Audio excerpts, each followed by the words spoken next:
Good morning, King. Good morning po. Pwede ka naman po. Thank you po. Good morning. Welcome sa ating ika-third o pangatlo. Opo, Pangatlong session natin sa therapy nito. Ganun din, reminders ko lang, ganun ulit sa dati. Ako yung iyong counselor at andito lang lagi ako para sa iyo. Kung may problema ka or hinaing, pwede mo lang i-open. Ngayong session na to, hayaan kita mag-open up lang. Kung nararamdaman mo, experiences, lahat yan ay natural. So, sige, pwede ka na magsimula kung ano yun. Siguro po ngayong araw, mga nagdaang linggo po, parang feeling ko po ay sobrang stress ako. Tapos, dahil nga po, sinabi ko naman po last time na graduating ako din. So, sobrang stress, parang feeling ko sobrang nakaka-drain, sobrang exhausted lahat ng mga pinag-aagawa ko. Mga nakaraang linggo. Specifically po sa thesis po namin kasi po, kailangan po siya namin matapos as may mga given time po siya. So, kailangan namin ma-accomplish sa oras na yun, binigay po ng prof po namin. Matanong ko lang, fourth year ka na, kaya may thesis, okay? Nasabi mo kanina stress at drain ka, at yun nga, yung sa thesis niyo. Sa tingin mo, ano yung parang dahilan kung ba't ka parang feeling mo drain ka, feeling mo stressed ka? Ayun po, kasi po sobrang dami talagang gawain, tapos may mga deadlines nga po na parang sobrang pressured ako kung mamimit ko ba siya yung mga deadline. Ayun po. Tapos may mga times din po na nababawasan na yung social interaction ko po sa family and friends ko kasi parang feeling ko kapag may isang araw man lang ako tumigil, para po sobrang dami ko ng mga maiiwan na gawain. Parang wala po akong time para hindi gawin isang bagay. Yun po yung parang sobrang nakakapagod. Okay. Totohanin kita King, bilang estudyante o bilang fourth year na graduating student, natural lang na ma-stress dahil graduating ka at nararamdaman mo yung pressure at yung 4 years mo sa high school or 5 years mo sa high school ay ito na yung summation ng lahat ng paghihirap mo, dedication mo sa pag-aaral. At bilang rin estudyante at ako'y counselor ngayon, nagdaan din ako sa ganyang proseso na naiintindihan kita na kahit ng fourth year din naman ako ay sobrang stress din ako ng fourth year dahil sa thesis and sa mga activities. At dahil lang naman doon, ina-accept kita bilang estudyante.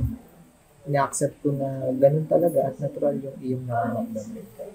Naiintindihan kita. At ngayon, nasabi mong pressured ka at parang yung tama ba na parang time management Yun nga po, parang hindi ko po alam kung paano po magkaroon ng time management kasi parang lahat na po nasa isip ko, so parang hindi ko na siya maisip.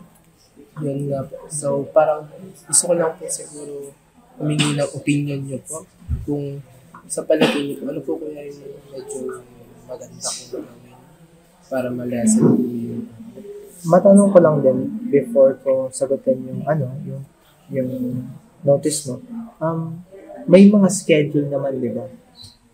Research and mga activities. So, yung suggestion ko sa iyo, around dun sa mga schedule at dun sa timetable, what if gumawa ka ng timetable or schedule na kung saan ibabudget mo yung oras mo. For example, ay sa thesis, doon ka gumalaw sa time frame. Sa tingin mo ba, ano pa yung mga bagay na sa tingin mo ay makapagpagaan ng loob? Sa ngayon po, kasi nga po, mahilig naman po manood ng mga series. Siguro ay, yun po, yung panonood ko po ng mga lalo na po sa K-drama po. Pero tama nga rin po yung sinabi nyo na sa yung susulat ko po ng mga list ng mga gawain ko sa time management. Siguro po yun talaga yung kulang ko. Kaya hindi ko po nababalance yung oras ko. Siguro po mamaya ay gagawin ko po yung pagsusulat ng mga pending activities Ayun, nasabi mo nga kanina na ang iyong hobby ay series, ano? Yes po. Totoong nature ng talagang panonood is yung pagiging hobby or yung recreation time. Bilang tao, tayo, kahit ako mismo, ay meron ding recreation. Mahalaga ito upang magkaroon tayo ng panatag na kalooban at mabalanse yung ating oras. Ayun po. Yung sinabi ko na naman po kanina, yun lang naman po yun. Tapos narinig ko nga po sa iyo siguro mas maganda magkaroon ako ng list of activities na naman dapat gawin para sa time management.